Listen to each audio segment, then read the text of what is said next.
USA enthüllt KI-Erlass im Wettbewerb mit China.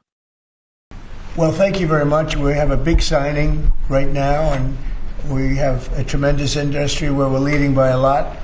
It's the AI, artificial intelligence. I always thought it should be SI, supreme intelligence, but I guess somewhere along the line they decided on the word artificial, and that's okay with me. That's up to them. It's a massive industry. We're leading China. We're leading everybody by a tremendous amount. The electricity is being built by them in every plant. They're building the electricity. We're getting them rapid approvals. But they're spending trillions of dollars, and they can't. Basically, this has a couple of other things that are less important, but one of the things that it has is you have to have a central source of approval. When they need approvals on things, they have to come to one source. They can't go to California, New York, and various other places like Illinois with Pritzker, who's a totally unreasonable person. And they have to have, they're putting all this money in. It's a big part of the economy.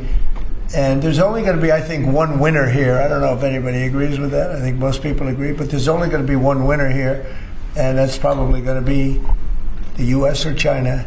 And right now we're winning by a lot. China has a central source of approval. I don't think they have any approval. They just go and build. But people want to be in the United States, and they want to do it here. And we have the big investment coming. But if they had to get 50 different approvals from 50 different states, you could forget it, because it's not possible to do, especially if you have some hostile. All you need is one hostile actor, and you wouldn't be able to do it. So it doesn't make sense. I didn't have to be briefed on this, by the way. This is real easy business. I mean, this is simple. We're taking in trillions of dollars. We're taking in tremendous amounts of countries, jobs, everything's coming in. Now, just to get off AI for a second, auto plants are being built at levels that we've just about never seen before. Our auto industry was decimated. 56% of our auto industry left our country over the years. It was at one point 100%, and then it got shriveled down, and really we lost a lot. And now, because of tariffs, which have been so incredible, we've taken in hundreds of billions of dollars, and we're bringing back our factories. We're bringing back everything.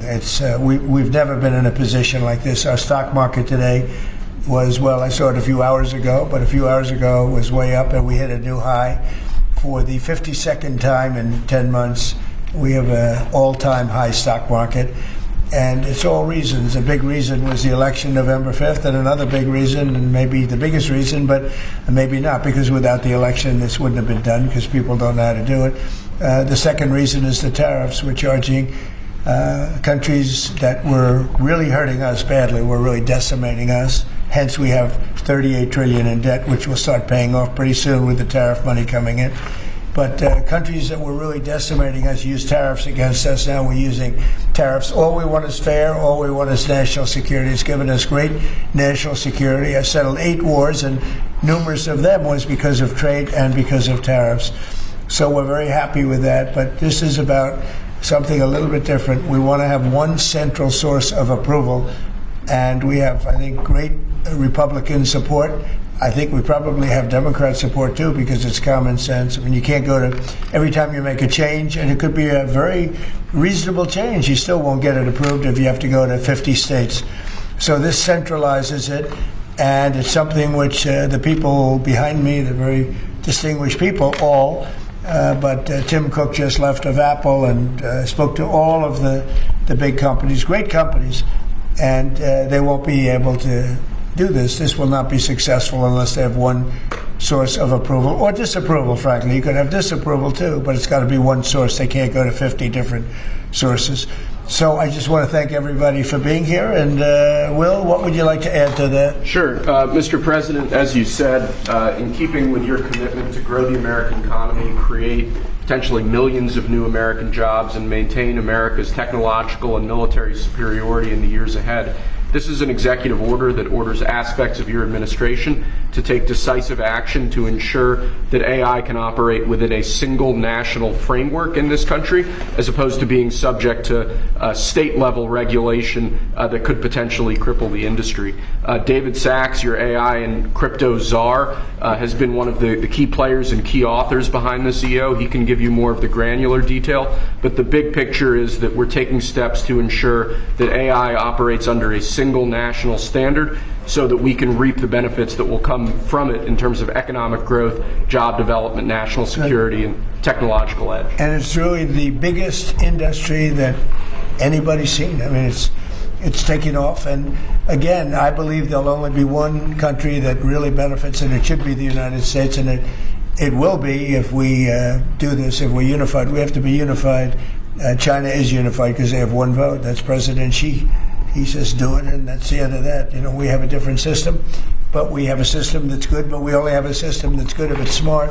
David Sachs, could you say a few words, please? Yes, sir. So, as you pointed out, we have over 1,000 bills going through state legislatures right now to regulate AI. Over 100 of them have already passed. 25% of them are in California, New York, and Illinois. You've got 50 states running in 50 different directions. It just doesn't make sense. We're creating a confusing patchwork of regulation. And what we need is a single federal standard. And that's what the CEO says, sir, is it basically states that the policy of your administration is to create that federal framework. We're going to work with Congress, like the chairman here of the Commerce Committee, Senator Cruz, and other members of Congress to define that framework. In the meantime, this EO gives your administration tools to push back on the most onerous and excessive state regulations. We're not going to push back on all of them. For example, kid safety, we're going to protect. We're not pushing back on that, but we're going to push back on the most onerous examples of state regulations, sir. So I spoke with other Republican senators, and we have great approval. I think I spoke to anybody that even had any question and seemed to have gotten approval. Ted Cruz has been a very strong advocate of common. This is common sense. I mean, I think it's nothing more than common sense. Please, Ted. Listen, this is the single most important economic question in the country and in the world. Who wins the race for AI?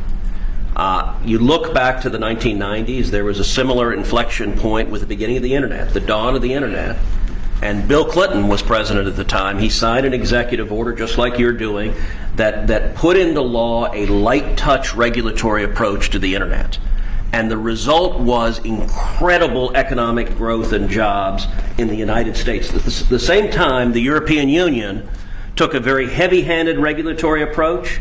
Here's an amazing statistic, Mr. President. In 1993, the U.S. economies and Europe's economy were virtually identical in size. Today, America's economy is more than 50% larger than Europe's, and the two drivers of that are tech and the shale revolution. It transformed this country, and AI is the same thing. It's a race, and if China wins the race, whoever wins, the values of that country will affect all of AI. We don't want China's values of surveillance and centralized control by the communist government governing AI. We want American values of free speech, of individual liberty, of respecting the individual. So this executive order, I believe, is tremendously important. Thank you for your leadership. Well, thank you very much. And Scott, please. Yes, sir. This is pass-fail.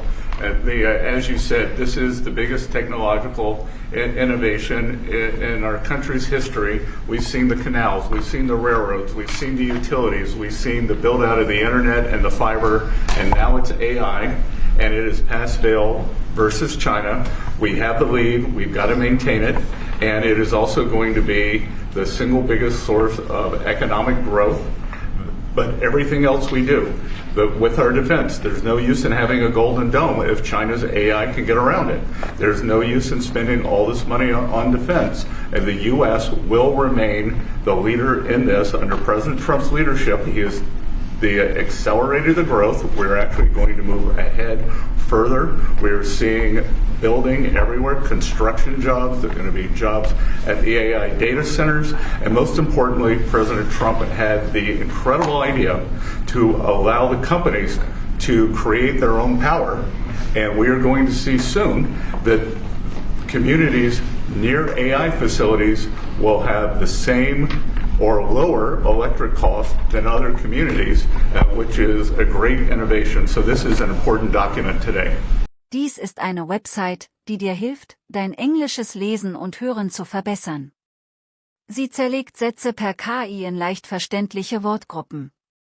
Mit dem Player kannst du Tempo, Pause und Rücksprung frei steuern, um jede Zeile zu verstehen. Die Seite bietet Übersetzungen in 20 Sprachen für barrierefreies Lernen. Gib einfach englist.com in deinen Browser ein, und probiere es aus.